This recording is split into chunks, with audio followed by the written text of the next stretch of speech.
Hello, this is my review on the trilogy called the Dark Knight Trilogy. Starting with Batman Begins and finishing off with The Dark Knight Rises from 2012 release. The movie came out in it. I give them all three individual films a 8 out of 10. These movies, because I have no idea what the fuck the plot of these movies were made and were thinking. And why were they made?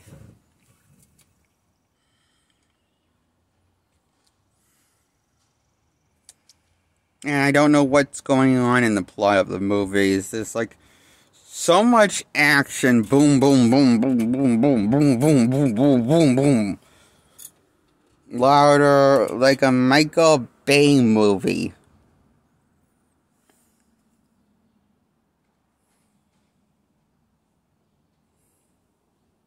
Like a Michael Bay Transformers movie.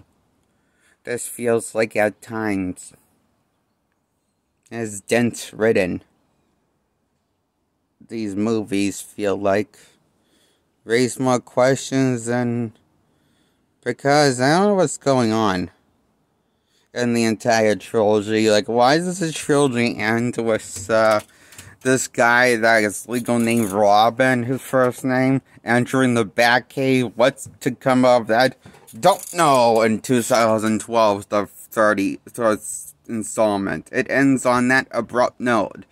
After Alfred meets up after Bruce Wayne faked his own death, like he sacrificed himself, when it was just like, yeah, major look moment for the audience. To jerk with their audience expectations and emotions. No one likes to do that in the third film. To demasculate Batman, the Dark Knight. He does everything in his power to demasculate the Dark Knight.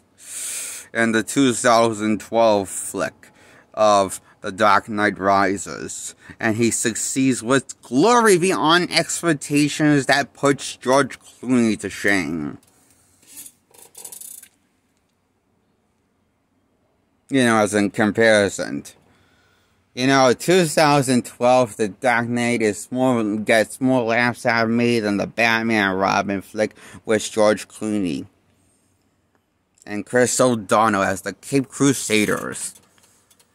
That's the one with all the ice puns. And the Joe cringe humor in these movies are top of the night's high quality memes class writing. You make a bunch of memes out of this trilogy. Like, if I took a epic stomachache tomorrow and then took a shit in the toilet, and then that's what the Dark Knight feels to me in a nutshell, this trilogy. A giant piece of taking a shit relief in the toilet. It feels good watching this movie and relaxing as was going to the bathroom. Number 2. In the toilet. When you go number 2 in the bathroom.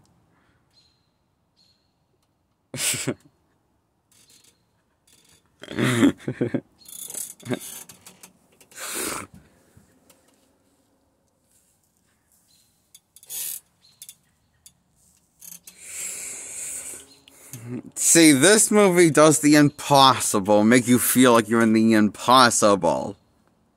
Like,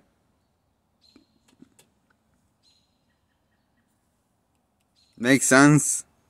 It makes you feel like you're thinking the unimaginable and feeling the unimaginable. Relief. Relaxing and shutting your mind off and shutting your brain off and getting retarded in here. Whee! The Dark Knight Trilogy is a great movie. Made with monkey see, monkey do, caca poo poo writing. It's gibberish. The Dark Knight trilogy is made on gibberish.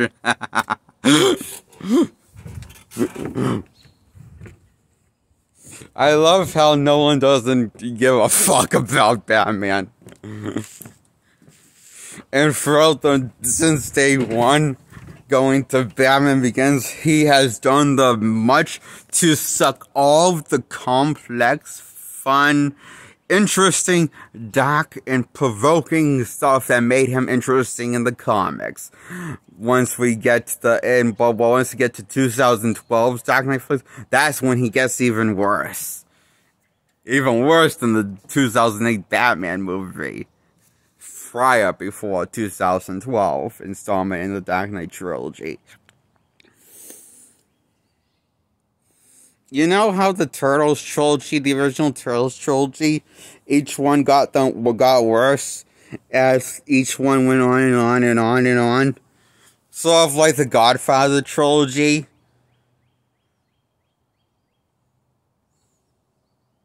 That's what the Dark Knight trilogy is like in a nutshell.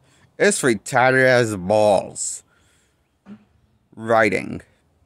Off the charts. Writing. The fact I have more deeper, complex thoughts about the Lego Batman movie over Christopher Nolan's Dark Knight trilogy tells me how Nolan really cared about the bare minimum about the character, and clearly just did this for a paycheck, just so he could get a lots of moolah. And who can blame that bastard? I can't. Well, actually I can, because, man, these movies were dense writing it had. At times, a lot of the times, dense writing, dense, retarded writing. From, I don't know what the fuck what these movies are trying to say. Why did he need to make more than one Batman movie? When I felt like he, all the elements of the characters were already explored in Batman Begins, right? And all fleshed out, and it was finally the perfect Batman, like set up to be, okay? Now, then, Batman sequel, when the Joker comes in, then when Bane comes in, the third installment, is like, they don't know, like, he doesn't know what the fuck to do with the character anymore. But he has all these great ideas to know what to do with the villains. But not the Dark Knight himself, which probably why in the sequels to the Dark Knight trilogy is probably why Batman gets less center attention than Batman Begins as we go on further and further into the trilogy. He becomes less of the main narrator and more of a side character by the end of his trilogy. Compare where Michael Keaton and even Joel Schumacher's Batman, when you think about it, had the reverse outcome. Like, they wanted to show more Batman involving with the blood. With the Keaton's era and the Schumacher's era of Batman. But with as the sequels went on with the Nolan Batman, he has less and less to do with the plots come to my attention. To the point, why the fuck do we need Batman in these movies if he's not going to have any grounded emotional weight to the plot of the movie? But he's just... It's just like, it feels like the sequels to the Dark Knight trilogy, they don't know what to do with Batman. Outside of a few cool action sequences that make him look totally a badass. Christian Bale, Batman, played by him in his Batman trilogy, the Dark Knight trilogy. So, that's why I give the Dark Knight trilogy a solid 8 out of 10. It's not a great trilogy. None of these movies are great. None of these movies are good enough for me. I give each installment an 8 out of 10, and the trilogy It's not my favorite trilogy run on a comic book run. It's just kind of lame at times.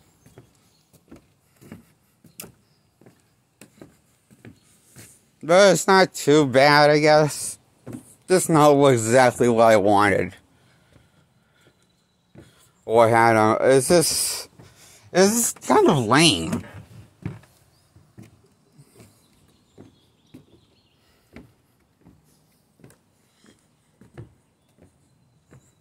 That's why I give the Dark Knight Trilogy a 8 out of 10. It just doesn't make a whole lot of sense, the stories. I'm not following along with what the hell is the main point of the sequels to the Dark Knight Trilogy. And why is it called the Dark Knight Trilogy when Batman begins the first installment? Don't know. That always bothered me. Anyway, that's my review on the Dark Knight Trilogy. I give it an 8 out of 10. Okay, so like this video, hit the like, hit the bell, hit the subscribe in that order. Goodbye.